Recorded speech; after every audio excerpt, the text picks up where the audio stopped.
Okay, so let's keep talking about the features of animals. What makes animals different than the other groups we've discussed? We're going through the basic features. Again, make sure you guys are good with the big three. Animals are multicellular, they're heterotropic, and they do not have a cell wall. We see cell walls in lots of other groups, but not in animals. Even though we have hard cells like bone, it still does not contain the cell wall.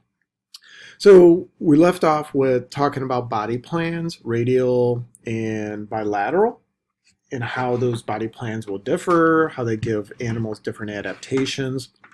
And the body plan kind of helps determine the animal's lifestyle. So if you're radial, you're generally sessile. Again, you don't move a whole lot. Or you're planktonic, meaning you just kind of drift around and move with the current of the ocean. We don't see planktonic animals on land, obviously. If you're bilateral, you have much more active mobility because you have specialized tissues and groups of tissues that allow you this specialized movement.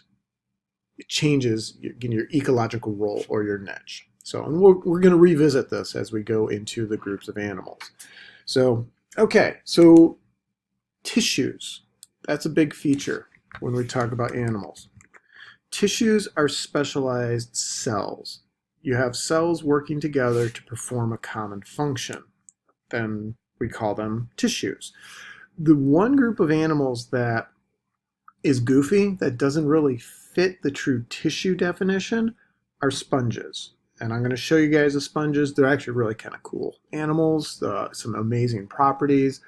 Anybody interested in marine biology, when we go do the marine biology course, we will see sponges. You'll snorkel and look at sponges and think, oh, it looks like a plant. It's actually an animal.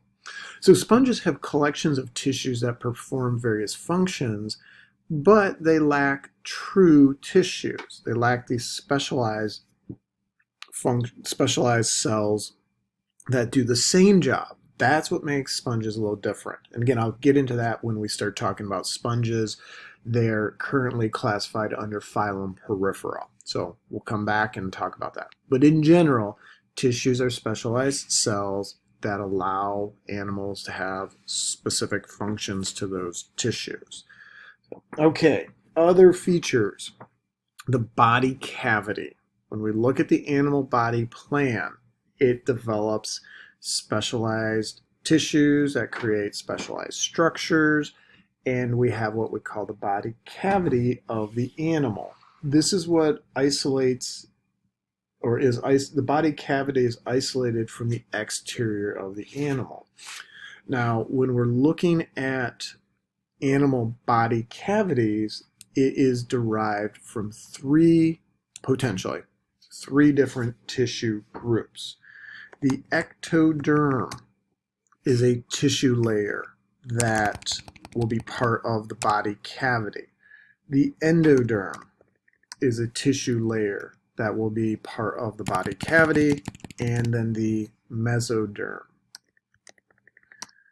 will be actually, let me change the order here. You've heard all three, but let's put them in a more practical or smarter order. Ectoderm, outer. Mesoderm, middle. Endoderm, inner. Okay?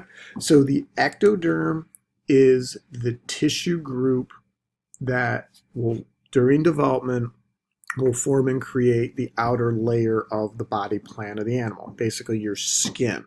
It does develop into other parts of the body, but skin is the easiest one to remember. That's the external layer. Mesoderm is going to form, we'll call it the middle layer.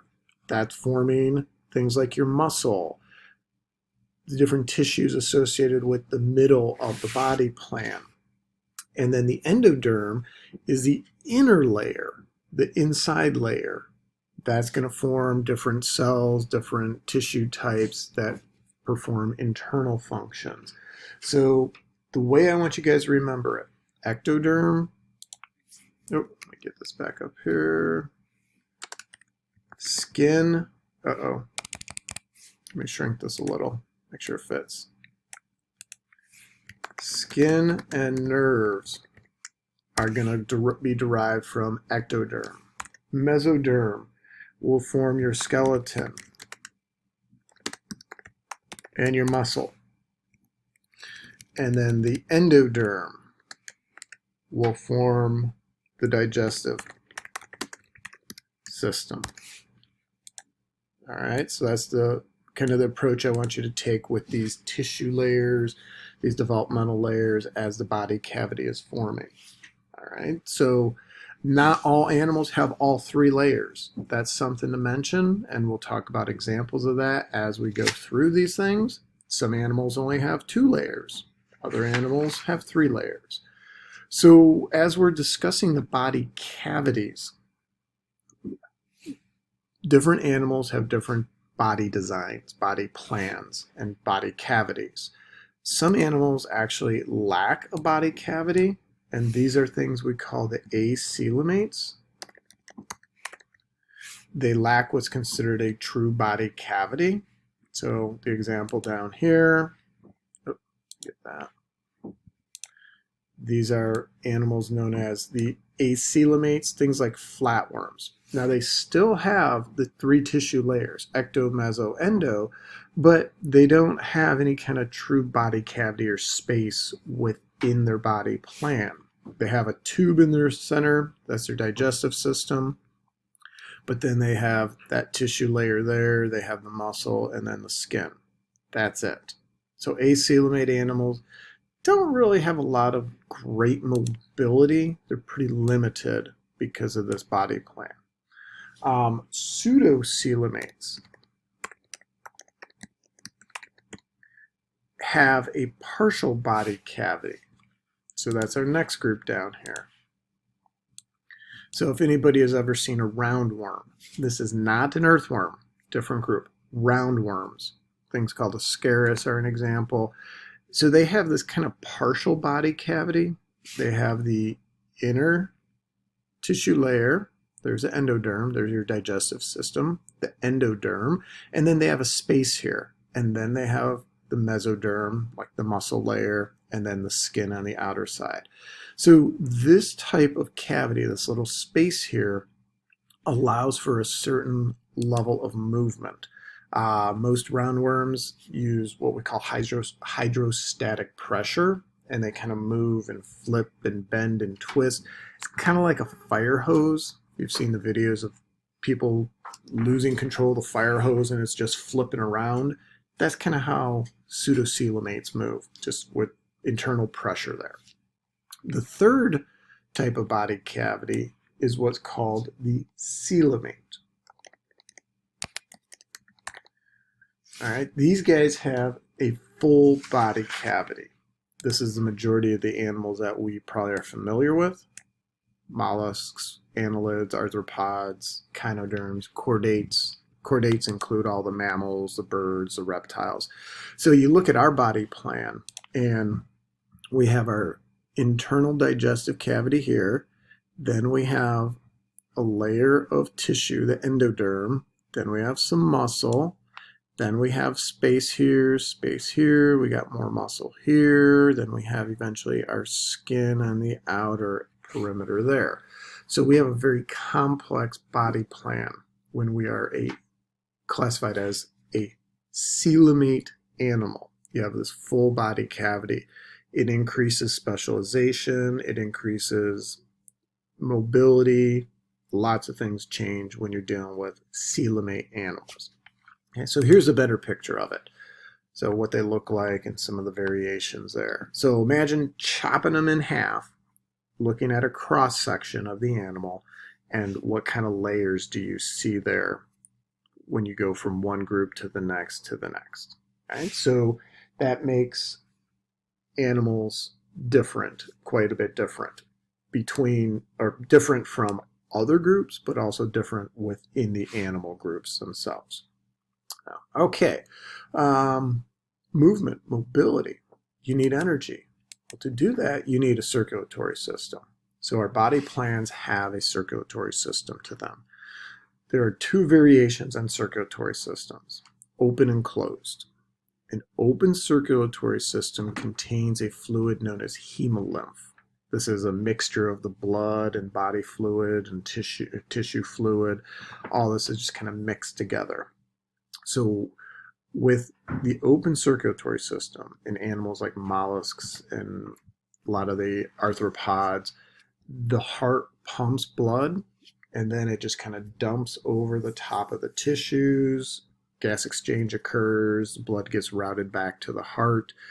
It is not as efficient as a closed circulatory system when we talk about gas exchange.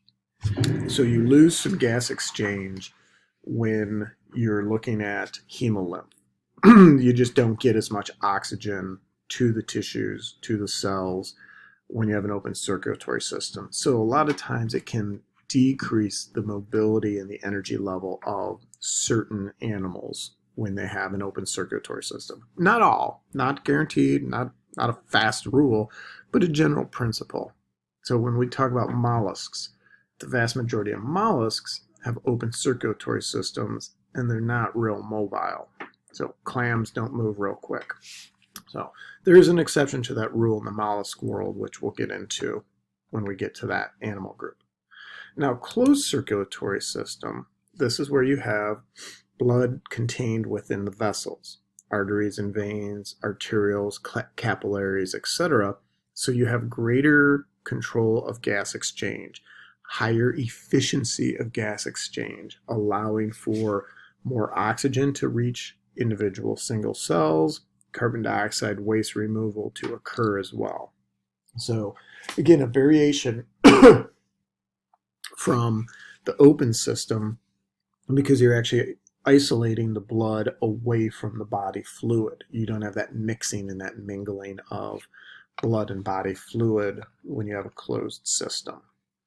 Okay, so next big feature we want to talk about is jumping back to development. Now, fertilization. Oh, that's not spelled right. Fertilization is the process of the egg and sperm combining. Half the genetic material from egg, half from sperm come together, create the zygote. The zygote is diploid. So hopefully these are all sounding familiar. So, or we could say sporophyte. We spend the vast majority, 99.999 whatever percent of our life as a diploid organism, compared to other groups that could spend their whole life as a haploid organism. Just doesn't work in the animal world. We don't swim around long as a sperm or as an egg. You don't survive long that way. So once that forms, then we talked a little bit earlier about cleavage, division from one cell into two, into four, into eight, and so on. Now, what's controlling this process, and this is a cool part for those genetic folks in the group, a set of genes known as the Hox genes. These are the genes that are regulating our developmental process. So what scientists are learning is this set of genes is found across pretty much all the animals. Whether it's a butterfly or a grasshopper, that set of genes controls and dictates your your growth and your development. So we go from one cell to two to four to eight to 16 to etc. And we create this blastula. The blastula creates this hollow ball. We call it the blastocele. The intercellular mass starts to form inside of that. And this is what will develop eventually into the individual. So that blastula is that little ball that is forming there. So lots and lots of cells for the blastula. This will eventually develop into the individual. So we'll get into that in the next part of the lecture where we'll finish out the developmental process. and look at the differences between two groups.